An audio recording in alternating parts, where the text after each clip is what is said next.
What stories can we salvage from the shadows of war?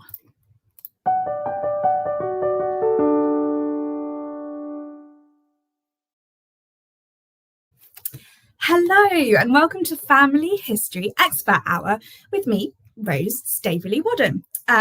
Please do say hello in the comments today. Let us know where you're tuning in from. Today we're very lucky to be joined with Ellie in the comments, so please do say hello. I'm coming to you from North London today. It's been a very grey day, but also very humid. So yeah, some strange weather going on at the moment. So today, during Family History Hour, we're going to be marking 85 years since the start of the Second World War. So we're going to be looking particularly at uncovering stories from the shadows of war, and in particular using newspapers to do so, even when newspapers have been censored, as they were at times during this particular conflict. I can see a couple joining. Say hello, Daphne. Hello, Andrew. Hello, Andrea. And it's sunny in Stoke-on-Trent. Send us some sunshine, please. It's very grey and overcast here in London today.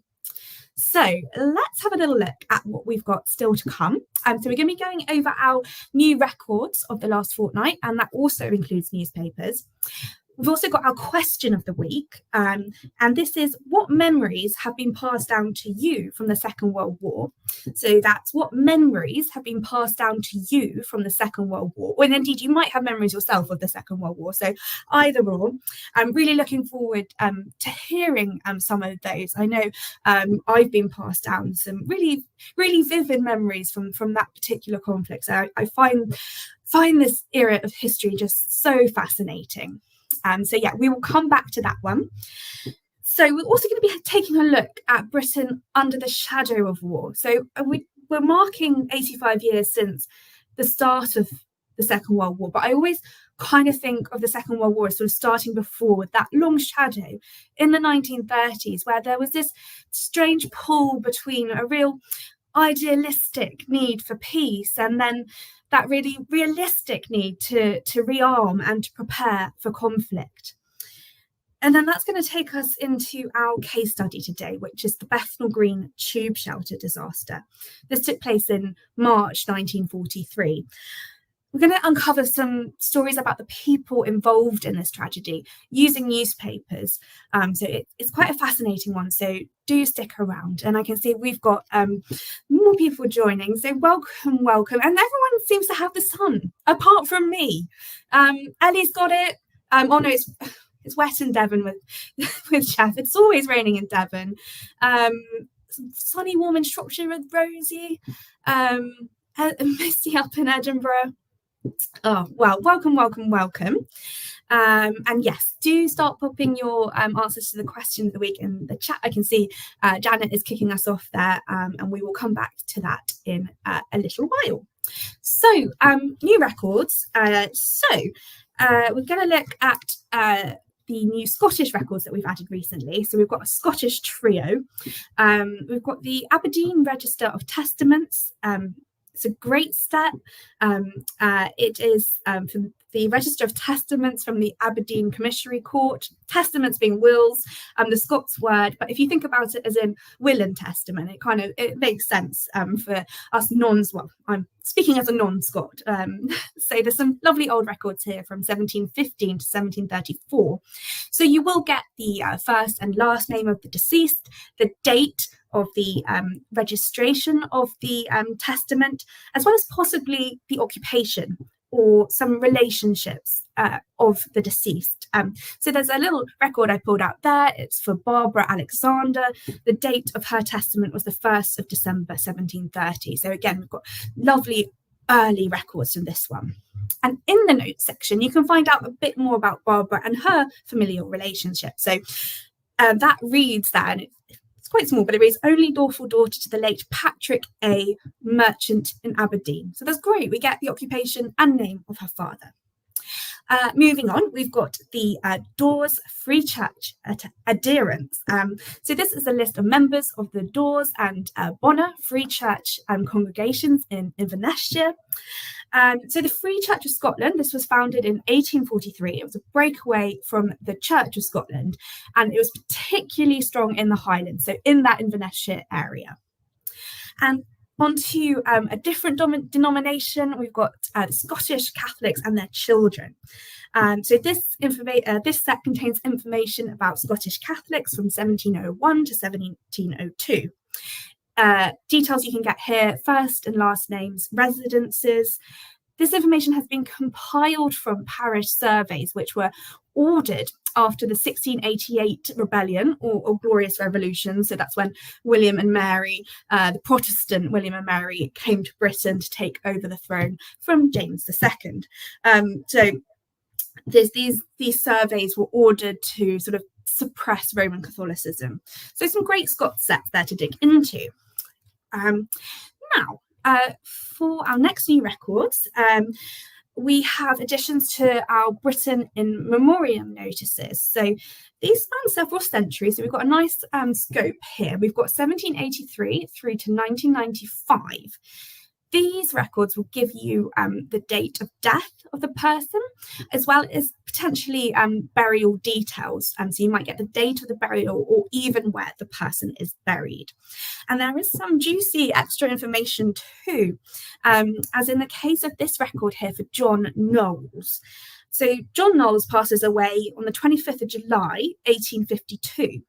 His residence, interestingly, is given as the Stoneclough or Stoneclough.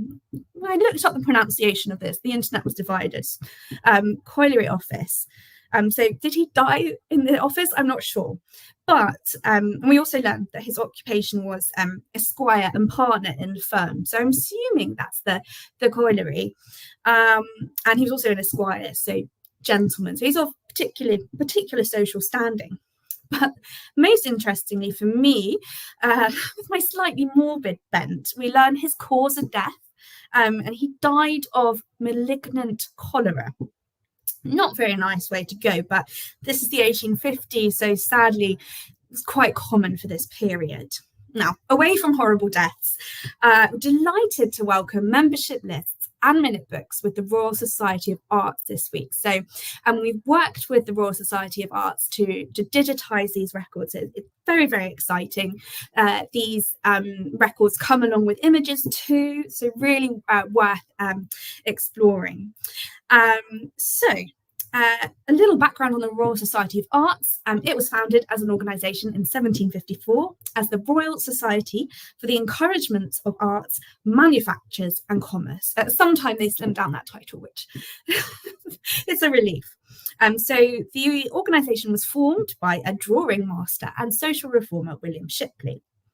Now, as an organisation, the Royal Society of Arts has been responsible for a variety of projects. They actually founded the Blue Plaque Scheme all the way back in 1866. In a bit more modern times, in the 1990s, they were responsible for founding the Fourth Plinth scheme on Trafalgar Square. So, you know, the different artworks that rotate around the Fourth Plinth, that's them. Now, these particular records go back to the early days of the Royal Society, so we're talking from 1754 onwards up to 1856. So in these records, you'll get firsts and last names, you'll get the names of the sponsors, so you had to be sponsored to enter the Royal Society as residences. And what I really love about this set is that you get some really famous names. We're stuck out for a bit of fame. So this record here is for the record of none other than Charles Dickens. And his name is listed in a subscription book from the 28th of November, 1849. And that's alongside his address of 1 Devonshire Terrace. Now, he also has the name of his sponsor listed. That's W. Took. And I just kind of love to sort of step back and be like, oh, we've got this great figure of Dickens being sponsored. And we don't kind of think about this. You know, we have this idea of Dickens being the godfather, I suppose, of Victorian literature. You know, he was the pioneer of the speaking tour, really commercializing his works. He was such an expert, really. So he had a sponsor, and most likely W. Took is a William Took. He was a lawyer and he was a politician. but most importantly, he became the president of the Royal Society of Arts in 1862. And you can see the original entry there for Dickens, so always worth going back to the image there. And I can see we've got some wonderful questions of the week coming in. Some wonderful answers, so I can't wait to go through those. But I just want to mention our new newspapers of the past fortnight. Now, we've been really busy. So we've got 5 new titles, 74 updated titles, and over 500,000 brand new pages in total. So this now means that we are at the 83 million mark in terms of our total newspaper page count, over 83 million. So it's very exciting. And just to go over those 5 new titles quickly, they are the Crowl, Advertiser and Isle of Axholme News. That's from Lincolnshire. The Wigan Evening Post. Up in Scotland, we've got the Argyllshire Advertiser, and then the Educational Times and Woman Teacher. I wanted to pause on these last 2 titles here. They've joined us this week from the University College London Special Collections. And they are 2 fascinating titles that shed a light on the history of education and teaching in different ways. So the Educational Times, that's the older title. It was founded back in 1847 by the College of Preceptors. I was like, what is the College of Preceptors? So this was a body that was founded in 1846, and it was the first professional organised body for teachers in the United Kingdom. Believe it or not, at that time, teaching as a profession was kind of looked down upon. So there existed this need to standardise and formalise the teaching profession, and this is what the College of Preceptors aimed to do. And how they were going to achieve that was partly through the Educational Times. So how do they set standards? Well, they established testing and certification for pupils. So we can blame these guys for all the lovely GCSEs and O-levels and A-levels we've all had to sit over the years. And actually in this title from 1847, you can find exam questions from this time, from 1847. And we found them quite difficult. So go and have a browse. If you're interested in testing your knowledge over the weekend, have a little go, maybe a family quiz with the Educational Times. Now, onto the Woman Teacher, which is equally fascinating. So this is the weekly paper of the National Union of Women Teachers. This was a breakaway union from the National Union of Teachers, formed in the early 20th century because the National Union of Teachers was, you guessed it, quite male-led.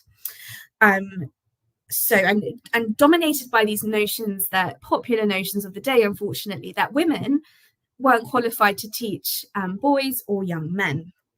So the Woman Teacher was established in 1919 to help the union fight for equality for women in the teaching profession. So the real battle here was centred on the battle for equal pay, equal conditions, and also on the right to continue teaching when you were married. At this time, if you got married as a woman, you could just lose your job by virtue of being married. It's mind-boggling. So the Woman Teacher is a really radical, battling title containing some wonderful women educators, lecturers, teachers. Victory was won in 1944 when the marriage bar was finally removed, and equal pay we had to wait until 1955 for that. And even then, it wasn't granted, and it was put on a 7-year schedule. So they still had to wait 7 whole years for equal pay. So some really interesting titles and records to delve into this week, but I'm going to be interested here now to look at our question of the week. So as I mentioned, we are marking 85 years since the start of the First World War. So that was the 1st of December, 1st of September is that anniversary. And I wanted to begin with your memories, or the memories that have been passed down to you from this conflict. So the question of the week, what memories have been passed down to you from the Second World War? So I'm just going to go through the chat now and have a look. Beginning with Andrew. His mum was 11 at the outbreak. She tells of rations, her mum working nights at the RAF. They met in Bolton as my mum went to school, and her mum went home to bed. Preparations for D-Day, rows of stored army vehicles, Mulberry Harbour components being built in the steel yard half a mile away. Gosh, it's paints such a vivid picture. And being 11 years old, you have that awareness, don't you? At that age, I can't imagine what it must have been like to be a young child living through that. We've got Sarah here. My granddad in Aberdeen developed radio communications for Aberdeen police. They signed him up for this war as a civilian, and he facilitated contact with 2 Norwegian double agents.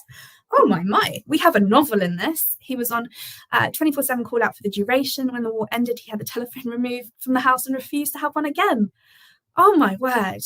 Wow, what a story. What a wonderful story there, Sarah. Thank you for sharing. And Ellie, I heard my grandfather hated food and water waste after the war because of the hunger he saw during World War II. And yeah, that it's a different generation that I in my own family, that to waste anything, you just didn't do it because there was nothing. With rationing, you really had to make do with very little resource, and that kind of that attitude being passed down, I find sort of so fascinating, that it shapes views not only in that immediate era, in those years of war, but down the line as well. Gosh, Daphne recently got my dad's record when he served with the 47 Commandos in World War II. Sadly, a lot of it is redacted, and I was told it will always will be. Gosh, yes.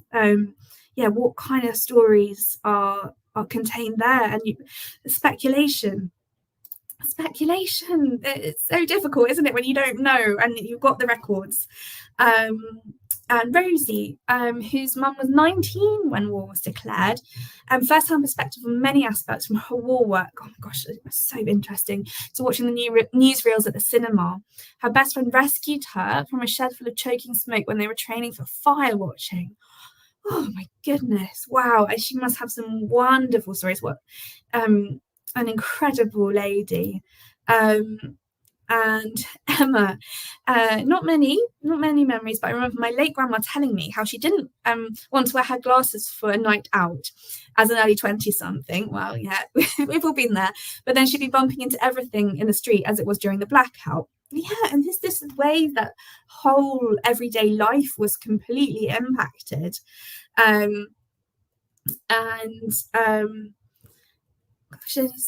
Robin, little information.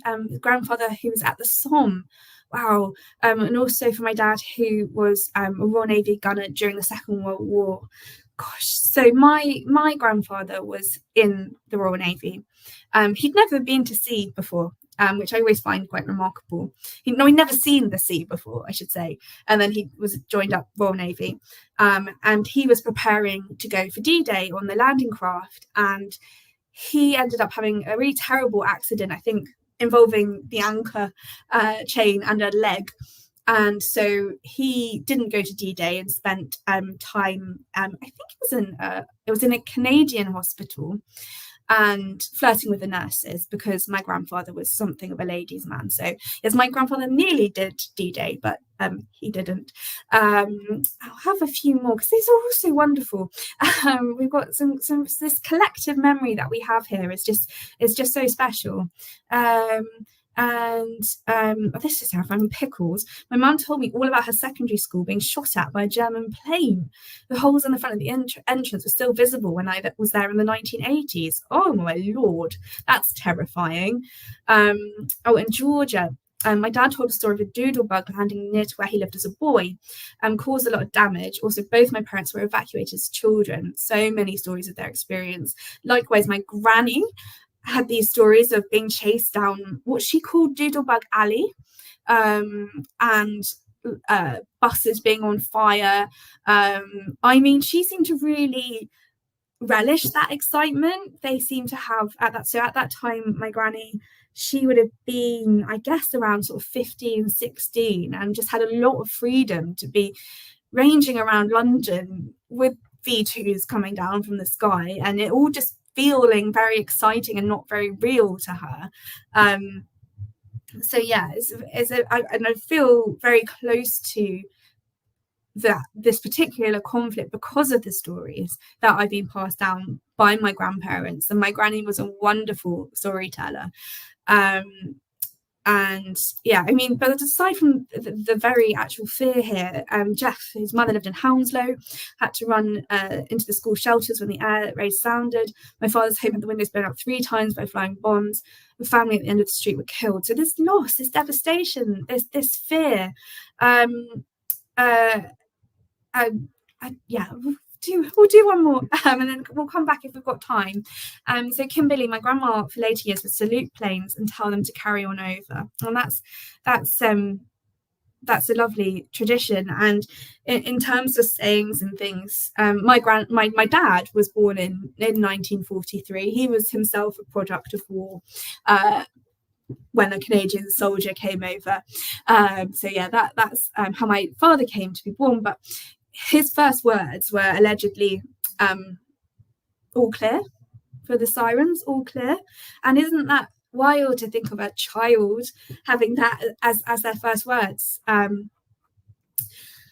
Gosh, so many stories there. And thank you all for sharing them with us today. And yeah, I mean, some wonderful moving stories there. So for many who lived through the Second World War, they would have lived through the 1930s, and the 1930s is actually one of my favorite decades to research, because it's my underdog thing, that it feels like a neglected decade. It's not got the glamour of the Roaring Twenties. It's not sort of got that spotlight of actual war like the 40s does. But there was so much going on. There was the Great Depression. You had sort of the rise of celebrity cinema, the talkies, the golden age of cinema going. Not to mention the gathering storm of the Second World War. So Britain was being really torn apart by a really optimistic view of a peaceful future. Lots of people working really hard for that, pacifists across the country and beyond. And all that went along with these realistic precautions that were taking place to prepare for an all-out war, a different type of warfare that would be fought at home. If we've seen, as from people's memories, that this war that they were preparing for would be fought on their very doorstep. So to really understand the mood of the nation at this time, our newspaper collection is a wonderful resource. So you can really use it to trace the moods of hope and fear throughout the 1930s as Britain lived under the shadow of war. One of the ways that newspapers are really useful is that they contain the thought pieces of the leading figures of the day. So on the left there, you can see an article from the Sunday Pictorial, which is now the Sunday Mirror, and it is a piece by the former wartime Prime Minister, David Lloyd George. And he wrote these words. I'm just going to look down at my notes to read these words that he wrote in an article for the 11th of November 1934, so Armistice Day 1934. Russia is building up a formidable air fleet and doubling her military railways. America is laying down new capital ships. Britain is strengthening her navy and her air force. A few days ago, Belgium announced her intention to spend more money on her army. One never quite knows what Germany is doing. Her budget reveals her intention to rearm to a modest extent. No doubt she is drilling her young men and inuring them to war on land and air. It's a frightening picture. But David Lloyd George, he is optimistic. He writes, "There is yet time to calm down the raging nations and bring them to a rational accommodation of their differences." So he still hoped for peace in our time. And some of you might recognise that phrase, peace in our time, peace for our time, and we'll come back to that. Our newspapers reveal too that British authorities were taking a more realistic view of the international situation. So if you use words, keywords like air raid or gas masks in our newspapers in the 1930s, this reveals that such precautions were being taken. measures that would protect civilians in case of all-out war. For example, the Birmingham Daily Gazette on the 15th of July 1936 reports on a mock air raid that was held in Victoria Park in Smallheath in Birmingham, witnessed by some 30,000 people. So this mock air raid, it showcased a variety of anti-air raid precautions, so that's anti-aircraft guns and the like. Meanwhile, the production of gas masks were being ramped up.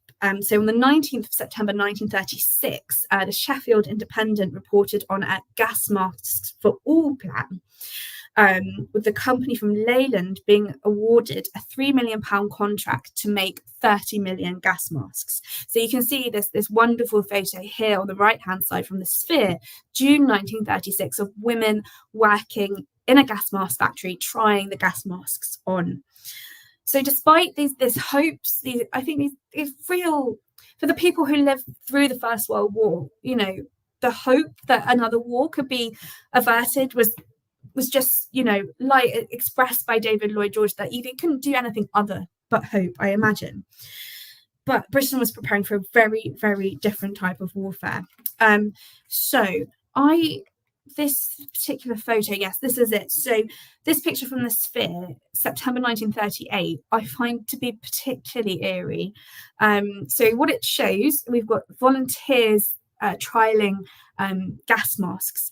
So it's men, women and children. And especially, you can see the woman just like on the left-hand side there. You can just about see her eyes, and you can just feel that sense of absolute uncertainty of real fear. And as Andrew said, people in Hastad Streets were making gas masks in 39. So yeah, this photo is from 1938. But newspapers were describing the mass production of gas masks in really sort of everyday terms. So there's a quote there from the Sheffield Independent, which says, "The masks are to be issued free of charge to 30 million people if an emergency arises. They will be carried in a small haversacks, the idea being that everybody will take his mask about him like a fountain pen." Now, it's that phrase, like a fountain pen. This comparison to an everyday object completely normalizes the idea of wearing something, having something on you that was so tied to danger. The idea that someone wanted to blast poison gas onto you, into your home, into your workplace, onto the streets. It's to us today, it's remarkable. And Kim still has her granddad's gas mask along with helmet, whistle and bag, and he was an ARP, so air raid warden. Wow, what a relic to have there. It's very precious indeed. Aside from gas masks, authorities were working on all sorts of air raid protection, so ARP work throughout the late 1930s. So councils were practicing mock air raids, buildings were protected with sandbags, trenches were dug, trial blackouts were held. But not everybody was in agreement with these methods, and especially pacifist groups who still believed that war could be averted, because this was the hope. This was the hope right up until, war was declared.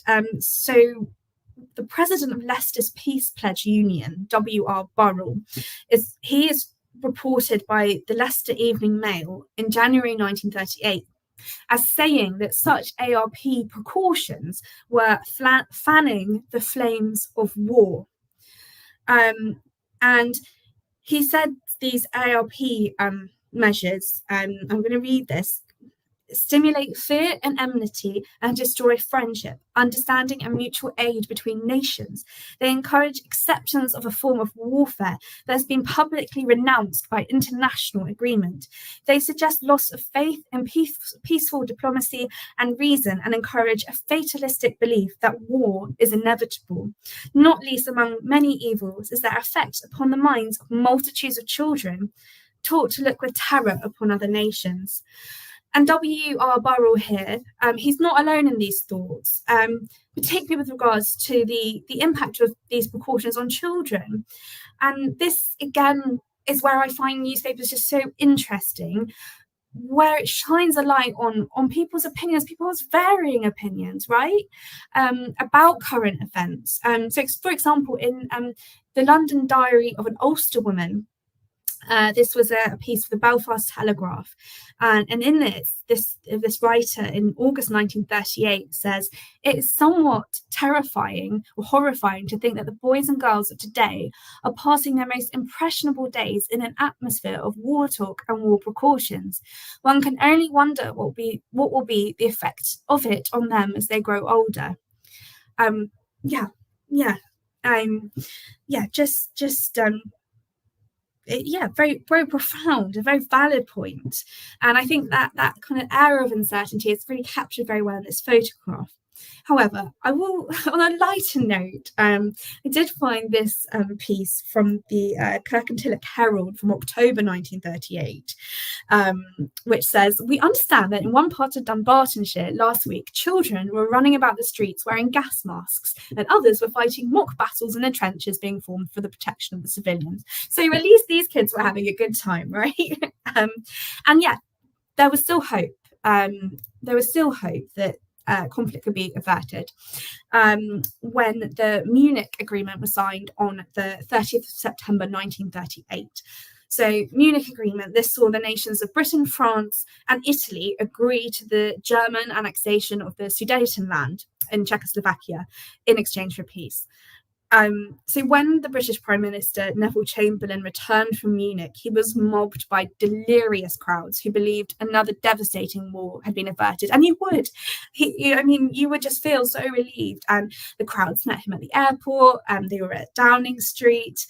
And that was where at Downing Street he spoke these now infamous words. So he says, "This is the second time in our history that there has come back from Germany to Downing Street peace with honour.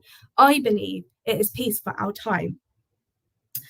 Yeah, how often many times I read that, I just get a real sort of tingle that just this did not happen, so sadly. And you'll note that similarity again to Lloyd George's words back in 1934. So peace in our time comes from the Book of Common Prayer with the passage, "Give us peace in our time, O Lord."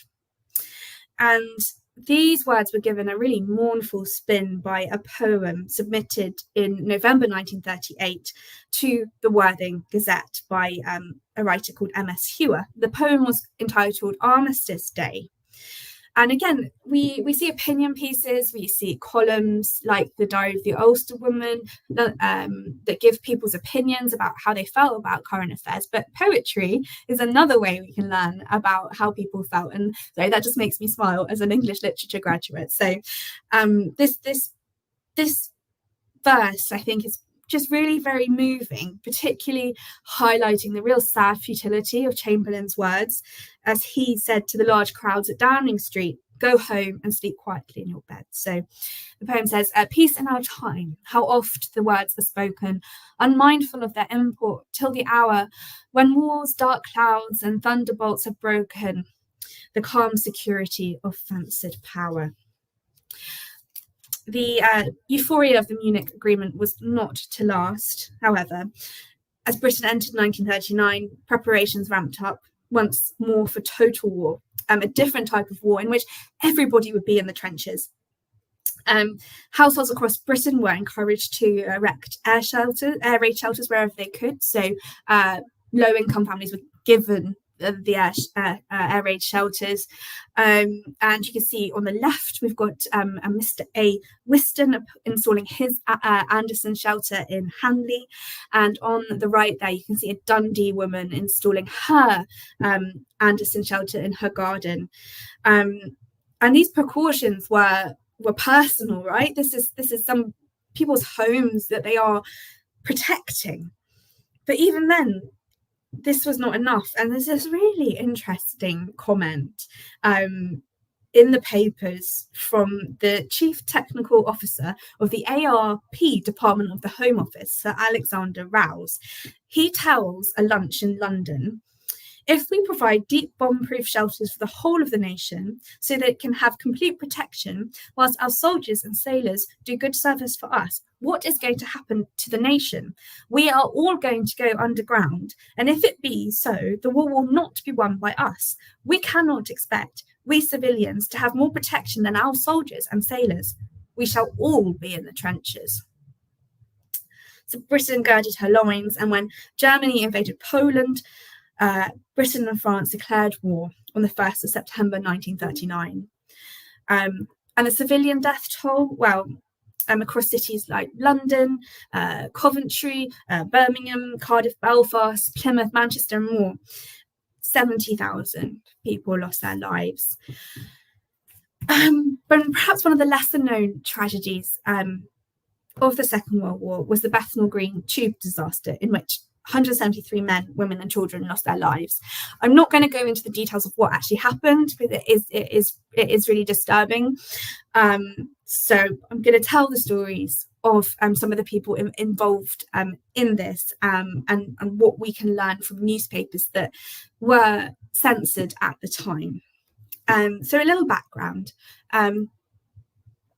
So Bethnal Green, it lies in London's East End, and it's traditionally been home to a very diverse working class population.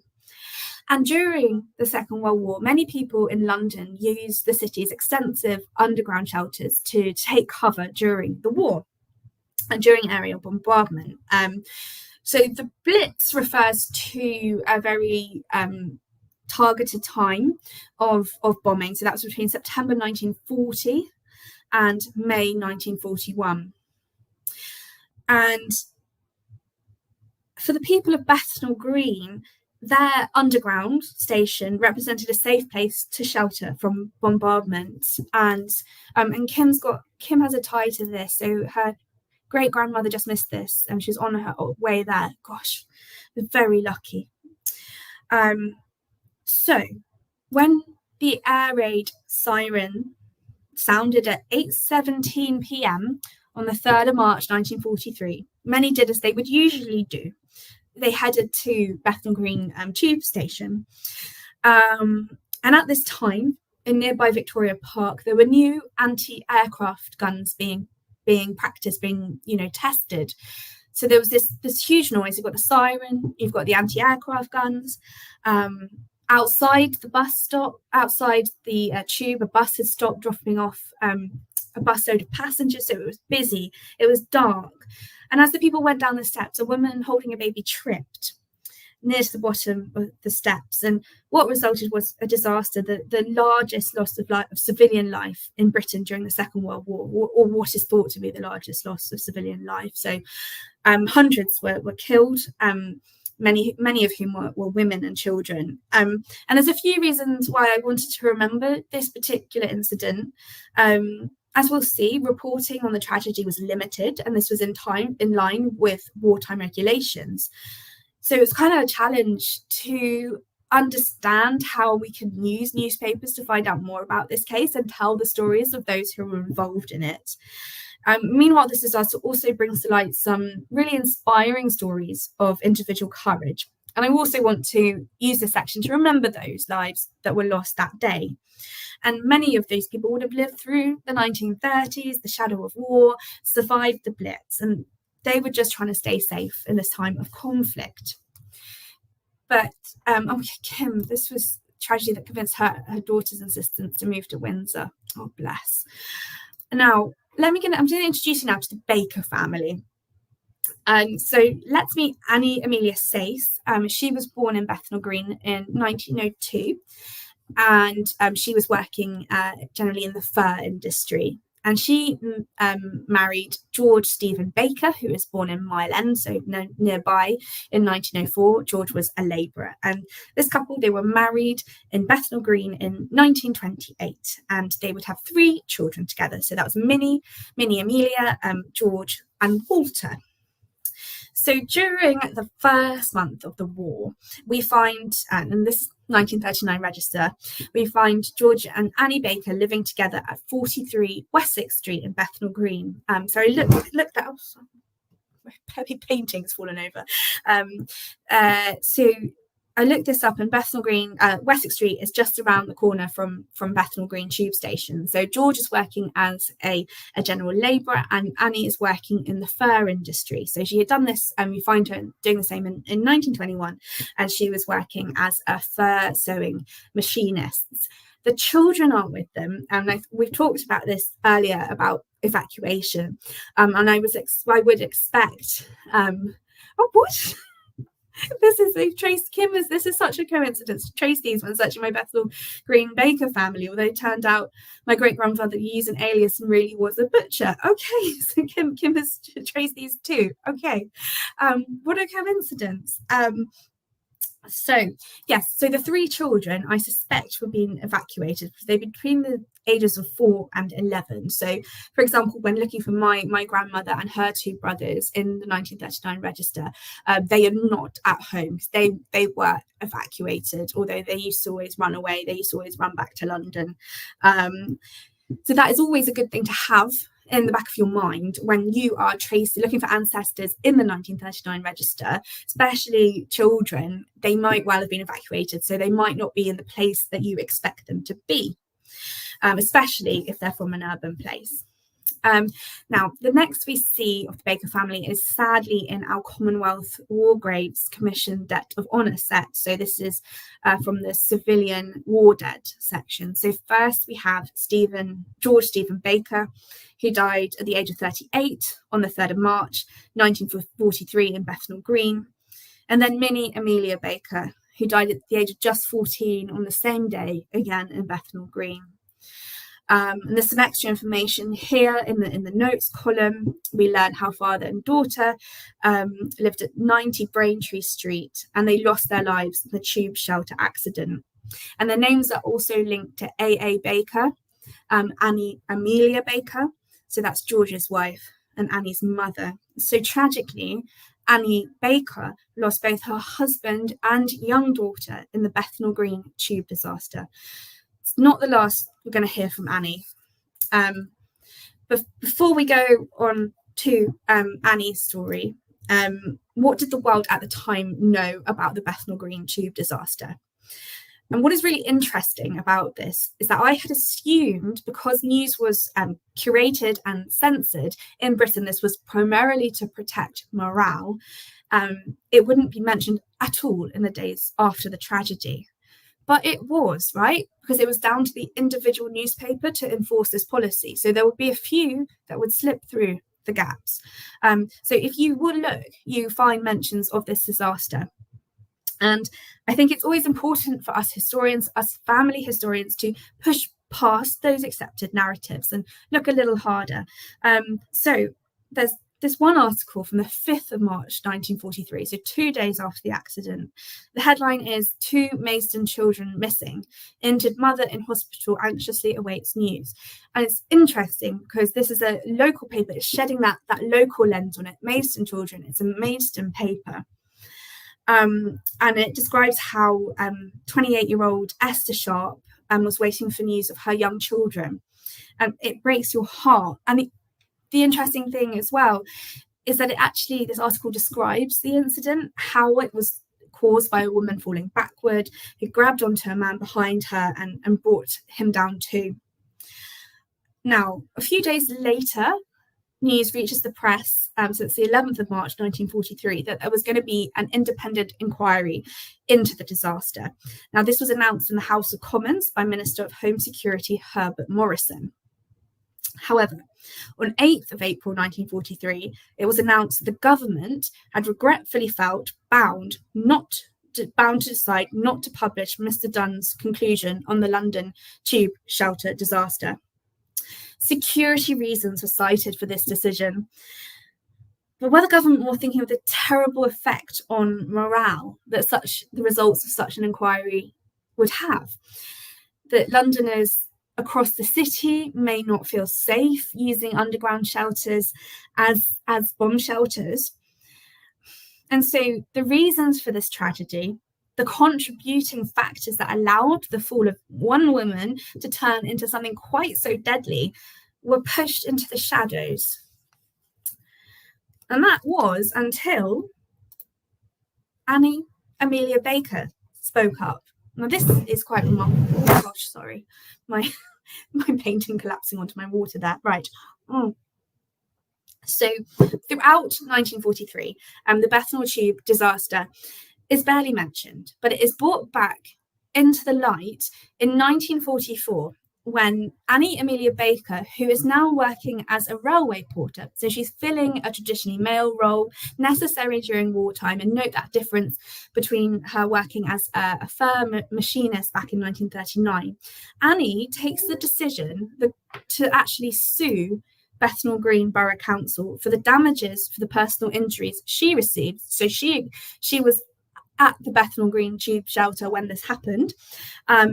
Damages for the death of her husband and for the death of one of her 3 children. This was an extraordinarily brave, bold step. She was making her voice heard, asking for accountability for a disaster of which the causes had been kept private and away from the public. And indeed, her demands were so inflammatory that, as one of her local papers, the East London Observer, reported on July 1944, that the hearing into her case was going to have to be held in camera, so in private. And this direction came from the very top. It came from the Attorney General. And it was only going to be the ruling that was going to be made public. So this is just extraordinary that this, I never like to use the word ordinary, but this woman who, was living her life in the East End, working, going about her business, decides to take on the might of the council, but also the government. I think she's an extraordinary character, and she won her case. Annie Amelia Baker wins her case, and the judge, Mr. Justice Singleton, he rules that the way down to the shelter was dangerous, which caused the accident. And most importantly, he holds Bethnal Green Council to be at fault. He states that the real cause of the tragedy was the dangerous condition of the steps, citing poor lighting, and remember the accident happened in the evening, and the lack of a central handrail. So Annie, she wins £1,550 in damages, so it's about £60,000 today. I'm sure this was scant comfort for the loss of her husband George and her daughter Minnie. She had stood up and been counted, standing up against the local council, against the government, and this government that had deemed the Bethnal Green tube shelter disaster too damaging for the general press to report on. And she brings this disaster back into the pages of the news. She brings it back to the light again. And yeah, I mean, in spite of this ruling, there's just these egregious ideas still existed that it was the people's fault, right? That it wasn't the Bethnal Green Borough Council that were fault, that it was the people on the steps for what happened to them. So that first slide I showed as part of the section, it had the headline from January 1945, which reads, "Panic kills 173 in tube shelter." Indeed, Prime Minister Winston Churchill hears this notion of panic. And I mean, of course you would panic in this situation. And he rules that no, we cannot be reporting on this. The country couldn't have its civilians panicking, otherwise the sustained national war effort would simply fall apart. But still, in January 1945, when the report into the disaster was finally made public, it was the idea of panic contributing to the tragedy that really comes to the fore. So the government's report, as detailed by the Dublin Evening Mail in January 1945. And just a quick aside, to check out our Irish papers for reports on what was happening at the time from the Republic of Ireland. You're not subject to the same kind of laws, so censorship rulings. So quite interesting to get a perspective from across the Irish Sea. And it notes how a loss of self-control in some hundreds of people attempting to enter the shelter was one of the primary reasons for the accident. So that's a loss of self-control. I just can't. So the victims of the Bethnal Green disaster had been let down was very clear. And Annie Amelia Baker really highlights this with her damages case, even though the government in 1945 seeks to take control of the narrative. Perhaps this was a knee-jerk reaction to her winning that case, because perhaps other people would come forward and try to sue damages as well. So they wanted to put forward this narrative that it was actually the people's fault, which is just awful. And you can see there on the right hand side there that there was a fund to raise money for the victims of the Bethnal Green tube shelter disaster. And what I found particularly touching from that was a gift of an unsolicited gift, it is noted, of £1,000 from readers of the Toronto Evening Telegram. So the news had travelled over there to Canada. And the Canadian readers were very, very generous.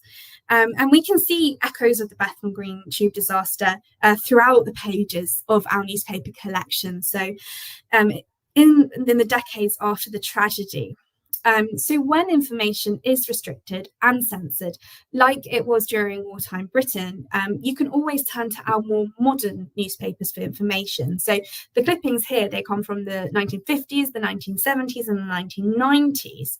And this just shows how we can learn about events from our newspapers long after an event has happened.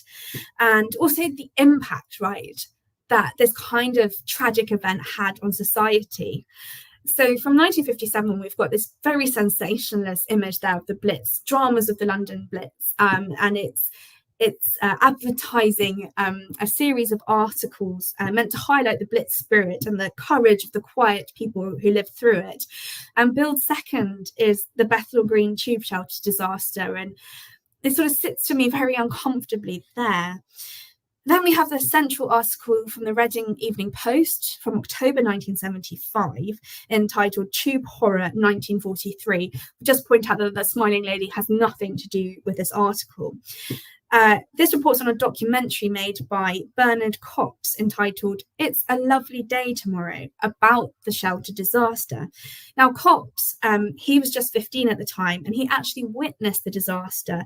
And he said, "It is a story I have always wanted to tell because it seems to me to emphasize the total stupidity and futility of war. My mother and sister were down in the station at the time, and my father and I were outside. It was hours before we were reunited safely." So we glean from later newspapers eyewitness accounts too, which are so valuable to us as researchers. And I wonder if it would be possible to get hold of Bernard Cox's documentary too. Fast forward to 1998, just briefly mention this show that was put on called The People's Show, which aimed to unlock the story of the 1943 Bethnal Green tube disaster through music, video, cabaret and dance. It was not received well by reviewers. And then also in the 1990s, the 80th birthday of Blitz firefighter Joseph Stevens was celebrated in Kings Lynn, Norfolk in 1993. He appears in his local newspaper, the Lynn Advertiser, which reports he got a VIP tour of the local fire station. So Joseph worked at the height of the Blitz, but he also attended the Bethnal Green tube disaster. Remarkably, his daughter Iris would go on to marry Daniel Callaghan. So Daniel Callaghan was actually rescued as a baby from the crush at the tube station. So this huge coincidence.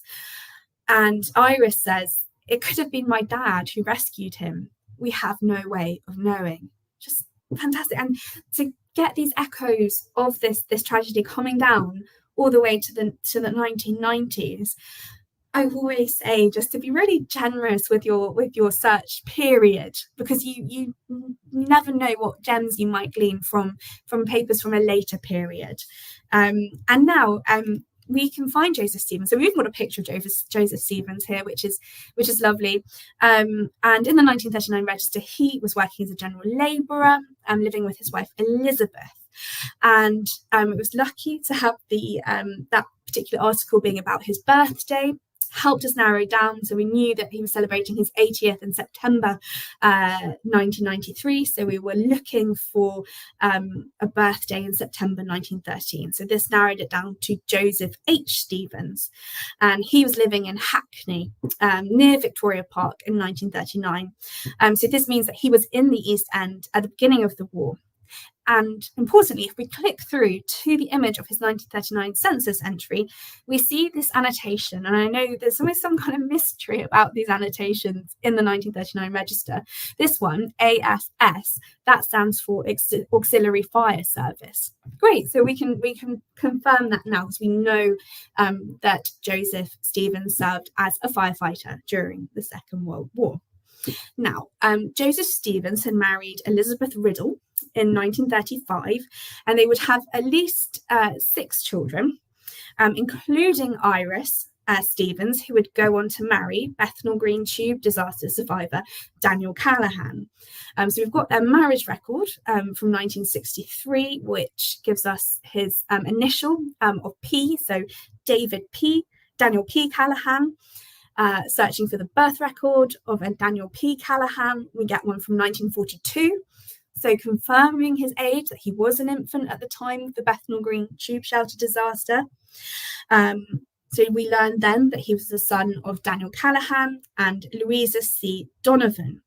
And fascinatingly, we find Daniel Callaghan's mother, Louisa, living in Bethnal Green in 1939. So she's living with her own family, including her brother John. And the annotation in the margin next to John's name says that he is full-time auxiliary fire service. So perhaps John had saved Daniel that day. So either way, Fireman's daughter Iris married Fireman's nephew Daniel. A story that we learn from our 1990s newspapers and the 1939 register. Before we finish up, got some minutes left, I just have to go back to Annie Amelia Baker, whose courage in standing up to authorities is just so inspiring. She went on to remarry. In 1947, she remarries Charles Ashley in Bethnal Green, so she doesn't move away. And she passes away at the age of 69 in 1971 in Poplar. And I just wonder if those around her know her incredible story, because it really is something. And I mean, she was really supported. Her views were supported by other members of the legal profession. We find a backlash in January 1945 to this government-led idea that it was due to the people who panicked, that it was the people's fault who were involved in that disaster.